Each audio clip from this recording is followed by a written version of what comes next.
You are listening to Historyman, the platform for historians, authors, and museum directors to tell their stories of the American Revolution. On today's episode, we are with Katherine Pemberton, director of the Powder Magazine in Charleston. Welcome, Katherine. Good morning.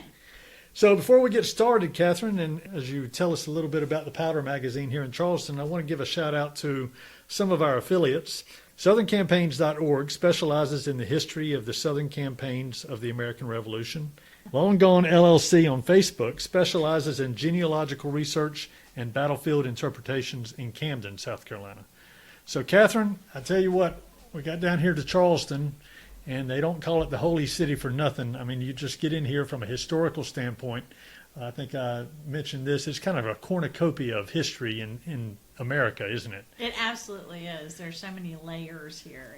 It's really fabulous. The built environment that we have here really goes from the 18th century through the 20th century. We've got buildings, sites, structures, and it's all just kind of wrapped up in a very accessible area. So it's a very dense historic district and wonderful to explore. I think you'd be interested to know that we have listeners in all 50 states and 30 countries. And so not everybody is going to know the layout of Charleston and how Charleston was formed, how South Carolina was formed. What an interesting time in this episode to talk about the founding of Charleston, the Lord Proprietors, what Charleston looked like, how the Powder Magazine fell into the plans of the original Charleston. So I'm looking forward to hearing about it. Well, that's one of my particular passions and interests is the early city. And I guess, for anyone who doesn't know, Charlestown was founded in 1670 by a group of mainly English settlers. They were sent here by 8 lords proprietors. So this was not a colony based on religious freedom. It was really a business colony. The 8 lords proprietors had been granted Carolina, basically from Virginia into Spanish Florida, and then just west. So this was like a kind of a compact between the British government and private entities or private enterprises to colonize the southern area of the New World. It absolutely was. It was a private endeavor. The 8 lords proprietors basically owned the land between Virginia and Florida, they thought. Of course, there were competing land claims. But King Charles II really granted it to them because of their assistance during the English Civil Wars. He regained the throne in some measure and owed a debt to these men. They really looked at Carolina as a place to make money. Lord Anthony Ashley Cooper, later Earl of Shaftesbury, had some grand sort of government-making ideas, which he and his secretary, John Locke, kind of coalesced into the fundamental constitutions of Carolina. Let me stop you right sure. there. John Locke. Is this the Scottish Enlightenment John Locke? Yes, this is a young John Locke. Very good. He worked as a secretary to one of the Lords Proprietors, Anthony Ashley Cooper, and that's how we get our Ashley and Cooper River names. I gotcha. He was sort of the lead proprietor, and he called Carolina my darling. He was probably a little more invested on an emotional level in Carolina, but for most of them, this was a place to make money. Mm-hmm. And so they sent colonists here really as a business colony. So here they are, they're 400 miles from Virginia. They're much closer actually to the Spanish and the very chaps of the Spanish, they said. And before they could really be successful at making money, they had to worry about defense and subsistence. So the original colony settlement was about 5 miles up the Ashley River at what's now Charlestown Landing. So that was our settlement site.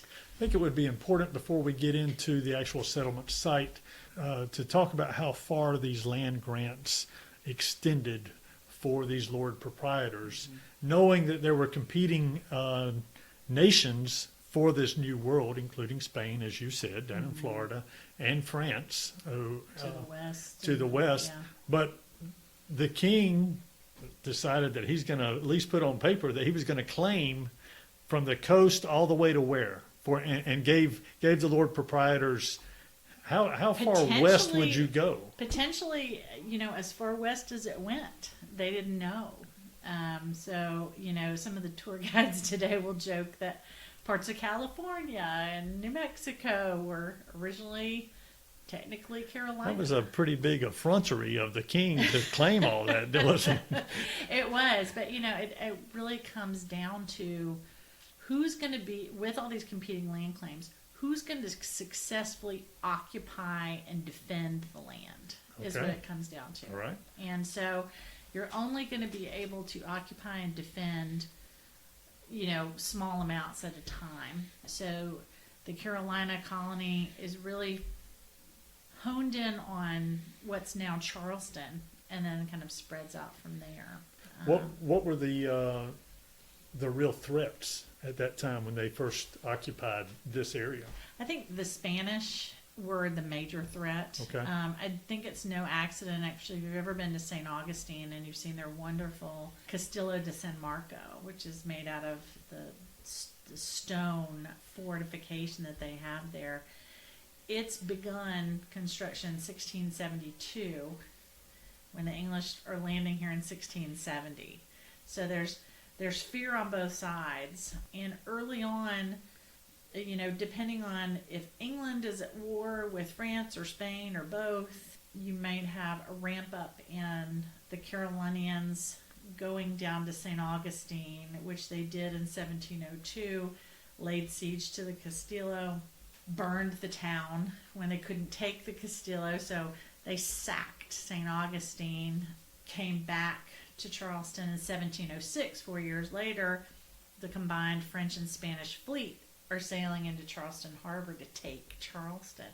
So the American Revolution was not the first time that anyone had laid siege to the town of Charleston. No, and the 1706 siege wasn't a big event. I think the visual from the water of the walled city, that giant brick fortification along the water, probably did about as much to deter an invasion as anything.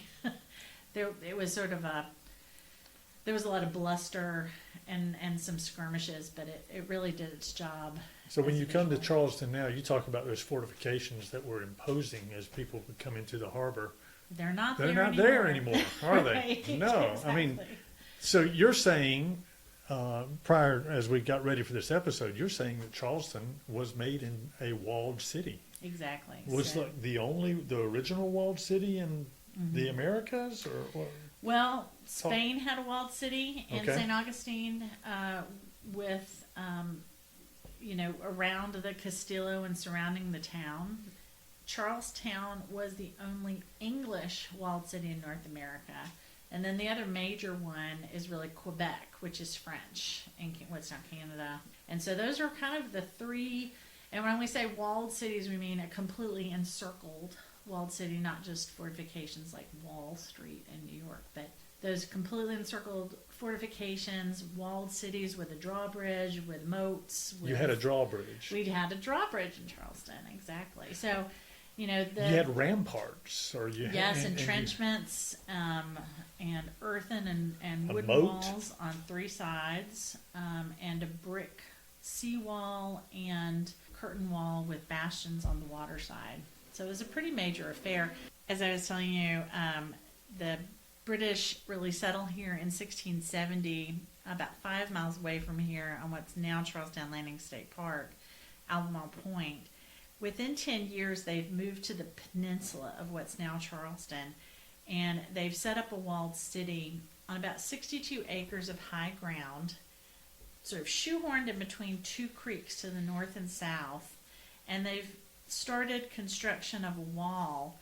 So by the 1690s, they've really focused in on building the harborside brick wall, which was about 7 million bricks. There are bastions on to the north and south with redans or triangular outworks in between, all connected by a curtain wall and a center half-moon battery where the old exchange building is today. That's really the main part of the walled city. The other three sides were made of earth and wood, and they were temporary fortifications because the city, they knew that they would expand the city geographically, but as a temporary, somewhat economical but effective measure of defense, they would dig a trench, take that earth, and build a wall. So in one step, you've doubled your area that an attacker is going to have to traverse. And when you don't need those earthen walls anymore, it's a pretty simple measure just to push them back into the ditch. But all of this, the corner bastions, the redans, the Half Moon Battery, all of these were mounted with cannon. So it provided protection against a naval assault on the east, but it also provided protection from any kind of inland invasion, with the drawbridge providing, communication with the backcountry for goods and people to come in from the land side. So what years are we talking about here by the time it was completed? So really we think that the walls are being started in the 1690s. Certainly by 1711 they're complete, and they last into the 1720s. Over time, and in a very sort of fragmented ad hoc way, those earthen walls come down over time as the city expands. The brick wall along the waterfront over what's now East Bay Street is actually on the landscape until after the American Revolution, which is strange. But it's brick infrastructure you don't just get rid of overnight. We know that certainly by the time of the American Revolution, landfill had occurred in front of those fortifications where docks and wharves had been put in. So if you're commerce. in Charleston, you're talking about Rainbow Row, right? Right. Where it's kind of one of those iconic places in Charleston. You have the road in front of Rainbow Row, then you have the Battery walk right there. Right. When you're talking about the fortifications, that's where the river came all the way up to that battery right there. The river came all the way up to East Bay Street. Okay. And so if you were a merchant on Rainbow Row in the 18th century, and if you looked out your window from Rainbow Row, on the other side of the street you would see fortification wall, but then later you would see docks and wharves and ships, because They that's started where the river was. adding, they Right. started filling in the river right there. About midway through the 18th century, defense concerns kind of give way to commerce. Okay. So commerce becomes really more important than defense. So wharves and docks are kind of put what we would call in front of the fortifications to the east. As they silted up and filled naturally, more docks and wharves were pushed out, and then they filled in man-made and on purpose. So there was an awful lot of landfill to the east of that original brick wall. But the brick wall stayed on the landscape until the 1780s. There's a newspaper ad in the South Carolina Gazette in 1785 that says, "For sale, 2 bastions and a redan on the bay." Really? And so they're selling the brick fortifications out of public ownership into private ownership in the 1780s. But by the time of the American Revolution, those fortifications were so landlocked, they wouldn't have been effective during the American Revolution. They were already sort of useless as fortifications, but they were still on the landscape until the 1780s. The earthen walls disappear much earlier, but those brick walls stay up into the 1780s. Well, how does the powder magazine fit into all this history and leading up to the Revolution? The powder magazine, so we've got this only English walled city in North America. The powder magazine is the oldest public building in the Carolinas or Georgia. So it was built in 1713 to really store gunpowder, which people think, well, what's so important about that? Gunpowder is the engine of war, right? So everything runs, other than a bayonet, everything runs off gunpowder. It's an incredibly important commodity. So were they making their own gunpowder around here? No, and they're really dependent on gunpowder from other places, and especially from what we understand, French gunpowder was far superior to English gunpowder. But this place is important very early on for gunpowder storage. It's a community store of gunpowder. So The building is built with very, very thick walls, and the walls are about 3 feet thick at the base. As they come up into the arches and vaults, they get thinner. So with the 10,000 pounds of gunpowder stored in here at any given point, to make sure that there isn't a catastrophic explosion and damage, they built this really incredibly thick building. And as I said, that there were weak points at the arches. So if there was an internal explosion, it would generate up through the ceiling with about 4,000 pounds of sand in the ceiling designed to come down and tamp down any kind of flames. But everything in the powder magazine was well thought out, as far as wooden floors with pegs rather than nails, because people had shoes that were nailed. So you didn't want a nail in your shoe setting off a spark and exploding everything. Even the gunpowder barrels had metal stays that are bronze or copper to minimize spark. Everything in there was to minimize an internal explosion, and obviously it's a very stout building too, so it was designed to withstand an external assault as well. The placement of the powder magazine inside the walled city was towards the northwest corner of the walled city, about as far as you could get away from that colonial waterfront as you could. So the idea being that if we're being invaded by the Spanish and they're shooting into the walled city, the powder magazine's not going to be in the line of fire. Now, as the city grew and expanded, those landside walls tend to come down in the 1720s. The whole city's really moving and expanding. So by the mid-18th century, the powder magazine, instead of being on the edge of town, away from cannon fire, is now in the center of town. Residences and churches all around it. Sounds like that would have caused some problems for planners, and especially when war came around again. Right. Well, even in the mid-18th century, people were petitioning to have the powder removed from the building because they said, a lightning bolt would destroy us all, And so please move the powder. So the powder magazine was decommissioned. Other powder magazines were constructed.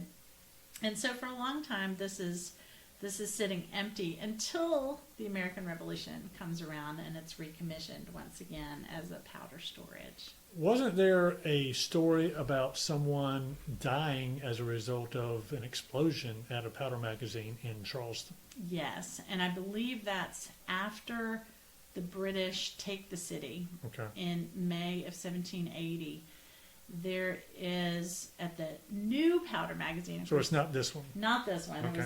This is the old powder magazine, but the new powder magazine on Magazine Street, not too far away, but to our west, was constructed, and that's where a lot of powder and arms were being kind of carelessly stored. And I think the soldiers were apparently chucking what they thought were unloaded muskets and arms into a pile, and there was a giant explosion in it, and it killed about 150 people, as far as I understand. Wow.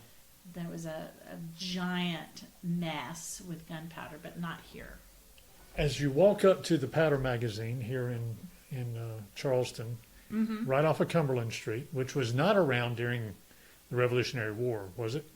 Cumberland Street, I think, had been put into place, I think, by the American Revolution, but it had been but I think in the second half of the 18th century, Cumberland, or what becomes Cumberland Street's laid out. You were telling me that the actual walled part over here on this side of the walled city of Charleston is actually underneath the parking garage right across the street from the powder magazine. Right. How cool is that? And when you look at the powder magazine when you first arrive, you'll notice that the front wall of the powder magazine does not align with Cumberland Street. It's at an angle. Okay. And that's because of the fortification was at that angle. And then Cumberland Street comes in later, so there's a disconnect, obviously, because the powder magazine is older than the street.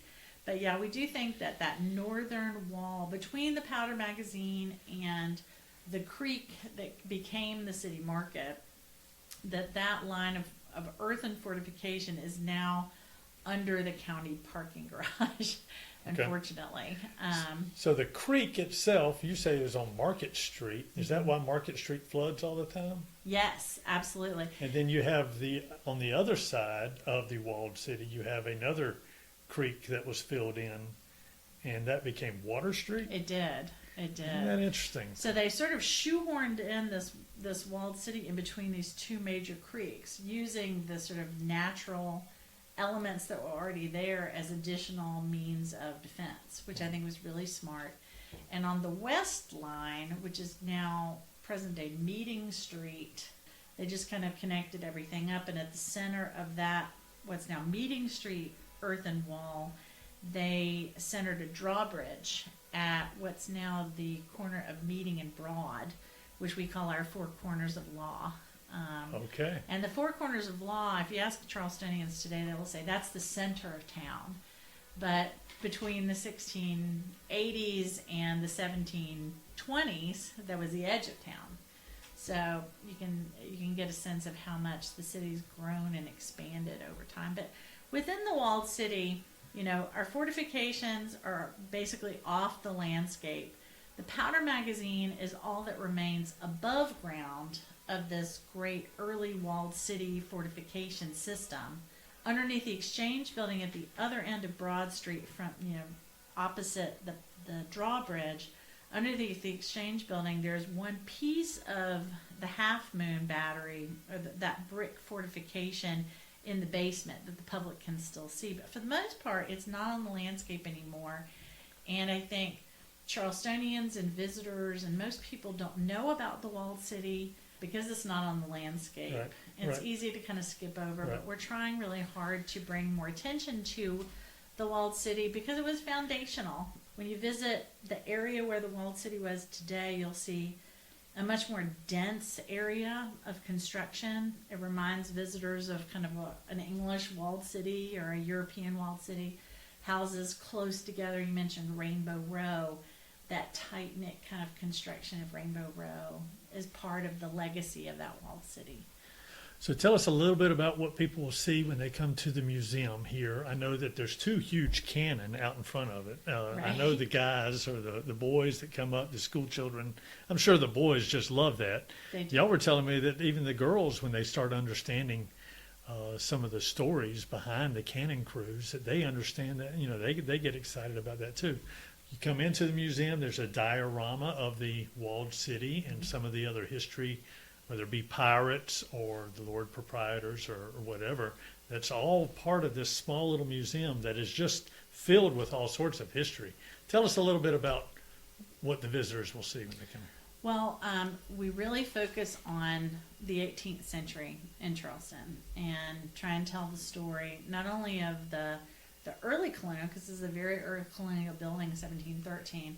We take it all the way through the American Revolution. And so everything that happens in the 18th century, and that's really our mandate from the organization who owns and operates the museum, and it's the National Society of Colonial Dames in America in the state of South Carolina. That's a long name. It is a long name, but the Dames in South Carolina purchased the building in 1902 and very quickly opened it to the public as a historic site. It was really the first historic site in the city to be open to the public. So it was a really early preservation success. But they realized that it had quite a story to tell. It's been witness to everything that's happened in Charleston throughout, the 3 centuries and more. But yeah, we focus a lot on military history. Obviously, it was a military building, and so we talk about the Yamasee Wars. We talk about the walled city. We talk about the Stoner Rebellion as well as the French and Indian Wars and all that. But we also do it within a context of what's going on in colonial Charleston and colonial South Carolina, because it's a fascinating story that we think kind of gets skipped over. The cannons. Well, this was actually the capital city of It was the South capital Carolina city, yeah, and it's for the really longest time. it's sort of a city-state in a way. Mhm. The city of Charleston isn't really officially founded until after the American Revolution. Right. So it's not founded, early on. So it's the capital city, but it's really tied into South Carolina more than it's just its own little Right, city. right. But the cannons that you mentioned outside are Revolutionary War cannon. They're 12-pounders. They're British, and they have the mark of King George III on top, as well as the broad arrow, which signified the property of the king. And they were interesting. They were naval cannon. They were probably used during the siege of Charleston in 1780. And we know they were reused during the American Civil War by the Confederacy. It points out, I think, how much of a need for ironwork there was in the Confederacy that they had to reuse old cannon like they did, but they modified them and reused them during the defense of Charleston in the mid-19th century. They were spiked or put into the ground business end first, probably during the Confederate retreat out of Charleston, the evacuation in 1865. The Dames acquired the cannon. They were located up near the visitor center, and they brought them down to the powder magazine, and they've been on display almost since the very beginning of the museum. They guard our entrance. Okay. Well, this is a fascinating story, and the Powder Magazine has so much history in the state of South Carolina and the country as a whole. I would like to ask you a quick question that I try to ask all my historians and all my guests on my podcast. What does liberty mean to you? Well, it's a great question, and I think there are so many ways to approach it. It's sort of like, what is love?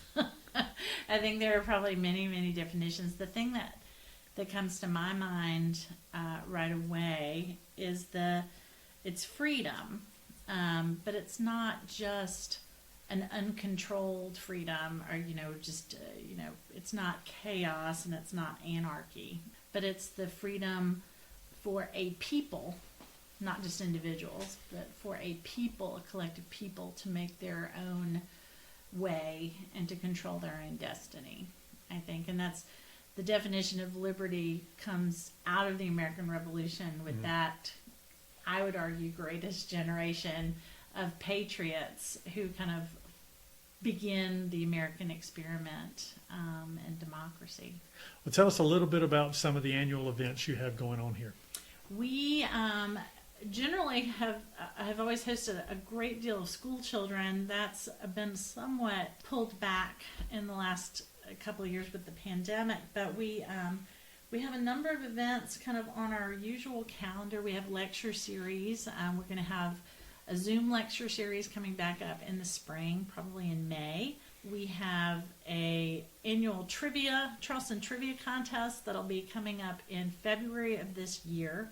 We just completed a Colonial Charleston Teacher Institute, because education is our big mission here at the Powder Magazine, and for the Colonial Dames in general. Education, preservation, and patriotic service are kind of our watchwords. And so the Colonial Charleston Teacher Institute that we just finished in conjunction with the College of Charleston for teacher recertification was something that was really great, and we're hoping to do that every year, either in the summer or the fall. But people can kind of keep up with us, our lectures, our events, anything that we've got going on through our website at powdermagazine.org. It's the end of the year, so this is always our time that we encourage people to donate to kind of keep colonial history alive in the state of South Carolina. And certainly there's that donate button. We've just finished Giving Tuesday, but we're always kind of encouraging donations, especially through the end of the year. We're on social media. You can find us on Facebook and Instagram and Twitter, and kind of keep up with everything that we've got going on. Katherine, thank you so much. You're welcome. It's All been right. a pleasure.